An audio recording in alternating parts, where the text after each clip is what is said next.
నీతో సమాజానికి ఏ ఉపయోగం? సమాజంలో ఉన్న భక్తిని ఉపయోగించుకొని నువ్వు బతికే బెగ్గరివి కదా.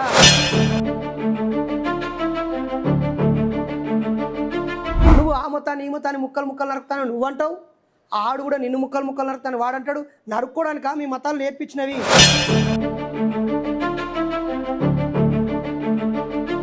మా తమ్ముళ్ళు మంచిర్యాల జిల్లా వాళ్ళు, అన్న మా జిల్లానే, అగోరి కాదు ఆడపిల్ల కాదు అంటే అదేంద్రా, బట్టలు లేకుండా తన వక్షోజంబులను తన అంగంబులను ప్రదర్శిస్తూ ఆమె నించొని పూజ చేస్తున్నది కదా.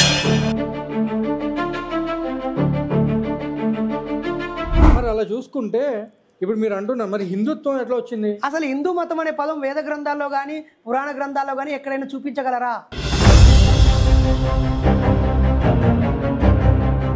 అంటే హిందుత్వం మాత్రం లేదు. ఎవరన్నారు? మీరు చెప్పిన విధానం. అసలు హిందూ అనేది మతం కాదని వాళ్ళే చెప్తారు.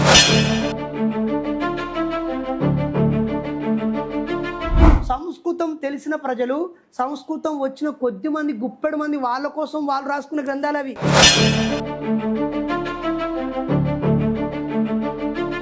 మనకు ఒకప్పటి చరిత్ర, క్రీస్తు పూర్వం 300 సంవత్సరాల నాటి చరిత్ర ఉందని మనకి ఇప్పుడు తెలిసింది. నువ్వు జై శ్రీరామ్ అంటే నువ్వు తప్పేముంది, అది ఆయన హక్కు కదా. ఇద్దరు రాముని భక్తులు జై శ్రీరామ్ అనుకుంటే తప్పు లేదు.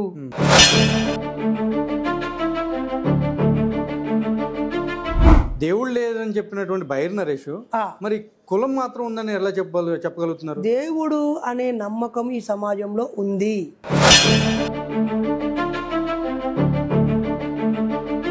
సనాతన ధర్మం అని నా కులాన్ని నాకు అంటగడితే పనులు రాలుతాయి.